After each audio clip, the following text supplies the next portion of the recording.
Language education is the teaching and learning of a foreign or second language. Language education is a branch of applied linguistics. Need for language education. Increasing globalization has created a large need for people in the workforce who can communicate in multiple languages.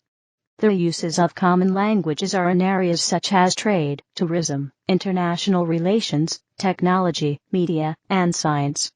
Many countries such as Korea, Yeong-seo, 2009, Japan, Kubota, 1998, and China, Kirkpatrick and Zhichang, 2002, frame education policies to teach at least one foreign language at the primary and secondary school levels.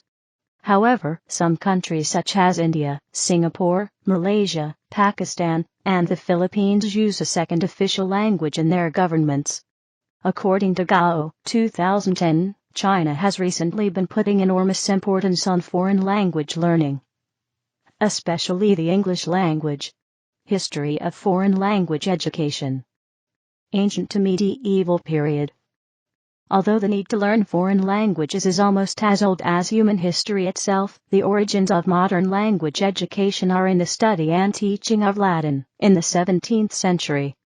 Latin had for many centuries been the dominant language of education, commerce, religion, and government in much of the Western world, but it was displaced by French, Italian, and English by the end of the 16th century. John Amos Comenius was one of many people who tried to reverse this trend. He composed a complete course for learning Latin, covering the entire school curriculum, culminating in his Opera Didactica Omnia, 1657. In this work, Comenius also outlined his theory of language acquisition. He is one of the first theorists to write systematically about how languages are learned and about pedagogical methodology for language acquisition. He held that language acquisition must be allied with sensation and experience. Teaching must be oral. The schoolrooms should have models of things, and failing that, pictures of them. As a result, he also published the world's first illustrated children's book, Orbis Sensualium Pictus. The study of Latin diminished from the study of a living language to be used in the real world to a subject in the school curriculum. Such decline brought about a new justification for its study. It was then claimed that its study developed intellectual abilities, and the study of Latin grammar became an end and of itself. Grammar schools from the 16th to 18th centuries focused on teaching the grammatical aspects of classical Latin. Advanced students continued grammar study with the addition of rhetoric. 18th century. The study of modern languages did not become part of the curriculum of European schools until the 18th century. Based on the purely academic study of Latin, students of modern languages did much of the same exercises, studying grammatical rules and translating abstract sentences. Oral work was minimal, and students were instead required to memorize grammatical rules and apply these to decode written texts in the target language. This tradition-inspired method became known as the grammar translation method. 19th-20th century. The examples and perspective in this article deal primarily with the United States and do not represent a worldwide view of the subject. Please improve this article and discuss the issue on the talk page. November 2010. Henry Sweet was a key figure in establishing the applied linguistics tradition in language teaching. Innovation in foreign language teaching began in the 19th century and became very rapid in the 20th century. It led to a number of different and sometimes conflicting methods, each trying to be a major improvement over the previous or contemporary methods. The earliest applied linguists included Jean Manesca, Heinrich Gottfried Allendorf, 1803-1865, Henry Sweet, 1845-1912, Otto Jespersen, 1860-1943, and Harold Palmer, 1877-1949. They worked on setting language teaching principles and approaches based on linguistic and psychological theories, but they left many of the specific practical details for others to devise.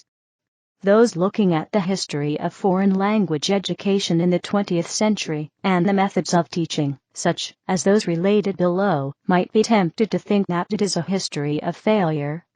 Very few students in U.S. universities who have a foreign language as a major manage to reach something called minimum professional proficiency. Even the reading knowledge required for a PhD degree is comparable only to what second-year language students read, and only very few researchers who are native English speakers can read and assess information written in languages other than English. Even a number of famous linguists are monolingual.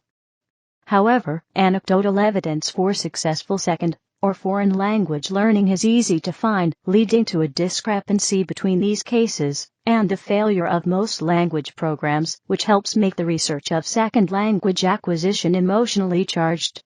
Older methods and approaches such as the grammar translation method or the direct method are dismissed and even ridiculed, as newer methods and approaches are invented and promoted as the only and complete solution to the problem of the high failure rates of foreign language students. Most books on language teaching list the various methods that have been used in the past, often ending with the author's new method. These new methods are usually presented as coming only from the author's mind, as the authors generally give no credence to what was done before and do not explain how it relates to the new method. For example, descriptive linguists who seem to claim unhesitatingly that there were no scientifically based language teaching methods before their work, which led to the audiolingual method developed for the U.S. Army in World War I. However, there is significant evidence to the contrary. It is also often inferred, or even stated, that older methods were completely ineffective, or have died out completely when even the oldest methods are still used, e.g. the Berlitz version of the direct method.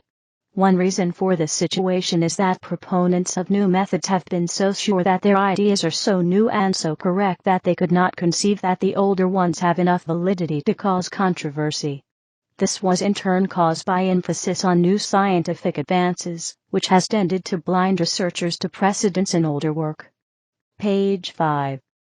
There have been two major branches in the field of language learning: the empirical and theoretical, and these have almost completely separate histories, with each gaining ground over the other at one point in time or another. Examples of researchers on the empiricist side are Jesperson, Palmer, and Leonard Bloomfield, who promote mimicry and memorization with pattern drills. These methods follow from the basic empiricist position that language acquisition basically results from habits formed by conditioning and drilling. In its most extreme form, language learning is seen as basically the same as any other learning. In any other species, human language being essentially the same as communication behaviors seen in other species. On the theoretical side are, for example, François Gouin, M.D. Berlitz, and Aleem Dassoz, whose rationalist theories of language acquisition dovetail with linguistic work done by Noam Chomsky and others. These have led to a wider variety of teaching methods ranging from the grammar translation method to Gouin's series method to the direct methods of Berlitz and Dassoz. With these methods, students generate original and meaningful sentences to gain a functional knowledge of the rules of grammar. This follows from the rationalist position that man is born to think and that language use is a uniquely human trait impossible in other species. Given that human languages share many common traits, the idea is that humans share a universal grammar which is built into our brain structure. This allows us to create sentences that we have never heard before but that can still be immediately understood by anyone who understands the specific language being spoken. The rivalry of the two camps is intense, with little communication or cooperation between them. Teaching foreign language in classrooms. High school Spanish taught as a second language to a class of native English speakers at an American private school in Massachusetts. Language education may take place as a general school subject or in a specialized language school. There are many methods of teaching languages. Some have fallen into relative obscurity and others are widely used, still others have a small following, but offer useful insights. While sometimes confused, the terms approach, method, and technique are hierarchical concepts. An approach is a set of assumptions about the nature of language and language learning. but does not involve procedure or provide any details about how such assumptions should be implemented into the classroom setting. Such can be related to second language acquisition theory. There are three principal approaches. 1. The structural view treats language as a system of structurally related elements to code meaning, e.g. grammar. 2. The functional view sees language as a vehicle to express or accomplish a certain function, such as requesting something. 3. The interactive view sees language as a vehicle for the creation and maintenance of social relations, focusing on patterns of moves, acts, negotiation, and interaction found in conversational exchanges. This approach has been fairly dominant since the 1980s. A method is a plan for presenting the language material to be learned, and should be based upon a selected approach. In order for an approach to be translated into a method, an instructional system must be designed considering the objectives of the teaching/learning. How the content is to be selected and organized, the types of tasks to be performed, the roles of students, and the roles of teachers. 1. Examples of structural methods are grammar translation and the audiolingual method. 2. Examples of functional methods include the oral approach/situational language teaching. 3. Examples of interactive methods include the direct method, the series method, communicative language teaching, language immersion, the silent way, suggestipedia, the natural approach, total physical response, teaching proficiency through reading and storytelling, and dogma language teaching. A technique or strategy is a very specific, concrete stratagem or trick designed to accomplish an immediate objective. Such are derived from the controlling method, and less directly from the approach. Online and self-study courses. Hundreds of languages are available for self-study, from scores of publishers, for a range of costs, using a variety of methods. The course itself acts as a teacher, and has to choose a methodology, just as classroom teachers do. Audio recordings and books. Audio recordings use native speakers, and one strength is helping learners improve their accent. Some recordings have pauses for the learner to speak. Others are continuous, so the learner speaks along with the recorded voice, similar to learning a song. Audio recordings for self-study use many of the methods used in classroom teaching, and have been produced on records, tapes, CDs, DVDs, and websites. Most audio recordings teach words in the target language by using explanations in the learner's own language. An alternative is to use sound effects to show meaning of words in the target language. The only language in such recordings is the target language, and they are comprehensible regardless of the learner's native language. Language books have been published for centuries, teaching vocabulary and grammar.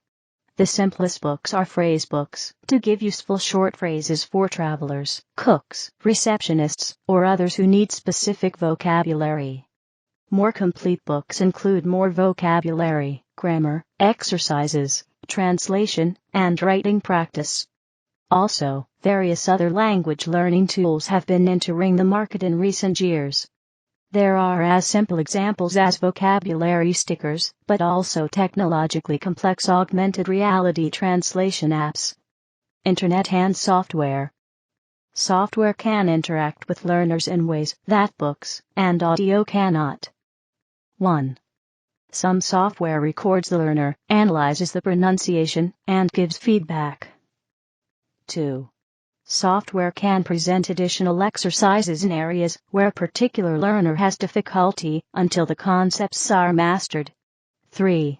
Software can pronounce words in the target language and show their meaning by using pictures instead of oral explanations. The only language in such software is the target language. It is comprehensible regardless of the learner's native language. Websites provide various services geared toward language education. Some sites are designed specifically for learning languages. 1.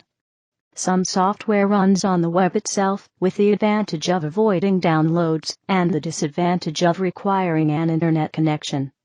2.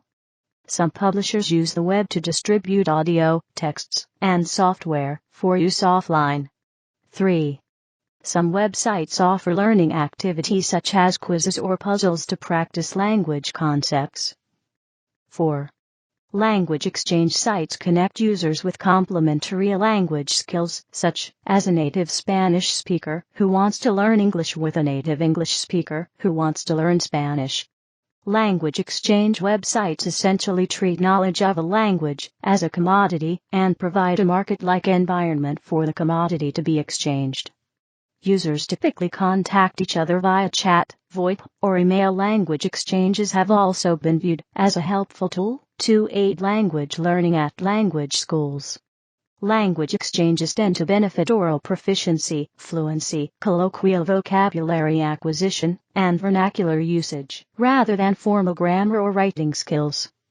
Many other websites are helpful for learning languages, even though they are designed, maintained, and marketed for other purposes. 1.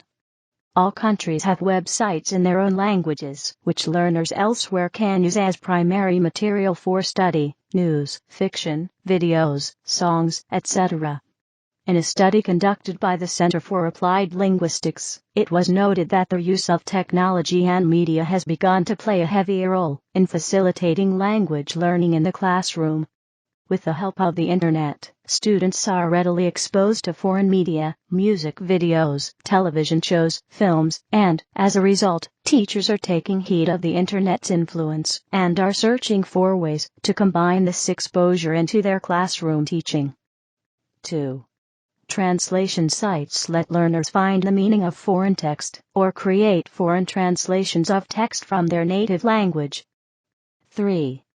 Speech synthesis or text-to-speech (TTS) sites and software let learners hear pronunciation of arbitrary written text with pronunciation similar to a native speaker. 4. Course development and learning management systems such as Moodle are used by teachers, including language teachers. 5. Web conferencing tools can bring remote learners together, e.g. Illuminate Live. 6. Players of computer games can practice a target language when interacting in massively multiplayer online games and virtual worlds. In 2005, the virtual world Second Life started to be used for foreign language tuition, sometimes with entire businesses being developed. In addition, Spain's Language and Cultural Instituto Cervantes has an island on Second Life. Some internet content is free, often from government and non-profit sites such as BBC Online, Book2, Foreign Service Institute, with no or minimal ads. Some is ad-supported, such as newspapers and YouTube. Some requires a payment. Learning strategies. Language learning strategies have attracted increasing focus as a way of understanding the process of language acquisition. Listening as a way of learning. Clearly, listening is used to learn, but not all language learners employ it consciously. Listening to understand is one level of listening, but focused listening is not something that most learners employ as a strategy. Reading as a way to learn. Many people read to understand, but the strategy of reading text to learn grammar and discourse styles can also be employed. Learning vocabulary. Translation and rote memorization have been the two strategies that have been employed traditionally. There are other strategies that also can be used, such as guessing, based on looking for contextual clues, spaced repetition with the use of various tools, e.g. vocabulary stickers, and apps, e.g. Duolingo. Knowledge about how the brain works can be utilized in creating strategies for how to remember words. Code switching. Code switching, that is, changing between languages at some point in a sentence or utterance, is a commonly used communication strategy among language learners and bilinguals. While traditional methods of formal instruction often discourage code switching, students, especially those placed in a language immersion situation, often use it. If viewed as a learning strategy, wherein the student uses the target language as much as possible but reverts to their native language for any element of an utterance that they are unable to produce in the target language, as, e.g., In Wolfgang Butzkam's concept of enlightened monolingualism, then it has the advantages that it encourages fluency development and motivation, and a sense of accomplishment by enabling the student to discuss topics of interest to him or her early in the learning process, before requisite vocabulary has been memorized. It is particularly effective for students whose native language is English, due to the high probability of a simple English word or short phrase being understood by the conversational partner. Teaching strategies. Blended learning. Blended learning combines face-to-face teaching with distance education, frequently electronic, either computer-based or web-based. It has been a major growth point in the ELT, English language teaching, industry over the last 10 years. Some people, though, use the phrase blended learning to refer to learning taking place while the focus is on other activities. For example, playing a card game that requires calling for cards may allow blended learning of numbers 1 to 10. Skills teaching. When talking about language skills, the 4 basic ones are listening, speaking, reading, and writing. However, other, more socially based skills have been identified more recently, such as summarizing, describing, narrating, etc. In addition, more general learning skills such as study skills and knowing how one learns have been applied to language classrooms. In the 1970s and 1980s, the 4 basic skills were generally taught in isolation in a very rigid order, such as listening before speaking. However, since then, it has been recognized that we generally use more than one skill at a time, leading to more integrated exercises. Speaking is a skill that often is underrepresented in the traditional classroom. This is due to the fact that it is considered harder to teach and test. There are numerous texts on teaching and testing writing, but relatively few on speaking. More recent textbooks stress the importance of students working with other students in pairs and groups, sometimes the entire class. Pair and group work give opportunities for more students to participate more actively. However, supervision of pairs and groups is important to make sure everyone participates as equally as possible. Such activities also provide opportunities for peer teaching, where weaker learners can find support from stronger classmates. Sandwich technique. Sandwich technique. In foreign language teaching, the sandwich technique is the oral insertion of an idiomatic translation in the mother tongue between an unknown phrase in the learned language and its repetition in order to convey meaning as rapidly and completely as possible. The mother tongue equivalent can be given almost as an aside, with a slight break in the flow of speech to mark it as an intruder. When modeling a dialogue sentence for students to repeat, the teacher not only gives an oral mother tongue equivalent for unknown words or phrases, but repeats the foreign language phrase before students imitate it. L2 equals L1 equals L2. For example, a German teacher of English might engage in the following exchange with the students. Teacher, let me try. Lass mich versuchen. Let me try. Students, let me try. Mother tongue mirroring. Mother tongue mirroring is the adaptation of the time-honored technique of literal translation or word-for-word translation for pedagogical purposes. The aim is to make foreign constructions salient and transparent to learners, and, in many cases, spare them the technical jargon of grammatical analysis. It differs from literal translation and interlinear text as used in the past, since it takes the progress learners have made into account and only focuses upon a specific structure at a time. As a didactic device, it can only be used to the extent that it remains intelligible to the learner, unless it is combined with a normal idiomatic translation. This technique is seldom referred to or used these days. Back-chaining. Back-chaining is a technique used in teaching oral language skills, especially with polysyllabic or difficult words. The teacher pronounces the last syllable, the student repeats, and then the teacher continues, working backwards from the end of the word to the beginning. For example, to teach the name, Mussorgsky, a teacher will pronounce the last syllable, sky, and have the student repeat it. Then the teacher will repeat it with sorg attached before sorgskai, and all that remains is the first syllable, mus sorgskai. Language education by region. Practices in language education may vary by region, however the underlying understandings which drive it are fundamentally similar. Rote repetition, drilling, memorization and grammar conjugating are used the world over. Sometimes there are different preferences teaching methods by region. Language immersion is popular in some European countries, but is not used very much in the United States, in Asia, or in Australia. The languages being learned differ. In the United States, Spanish is the most popular language to be learned, whereas the most popular languages to be learned in Australia are Italian and Mandarin Chinese. Language study holidays. An increasing number of people are now combining holidays with language study in the native country. This enables the student to experience the target culture by meeting local people. Such a holiday often combines formal lessons, cultural excursions, leisure activities, and a homestay, perhaps with time to travel in the country afterwards.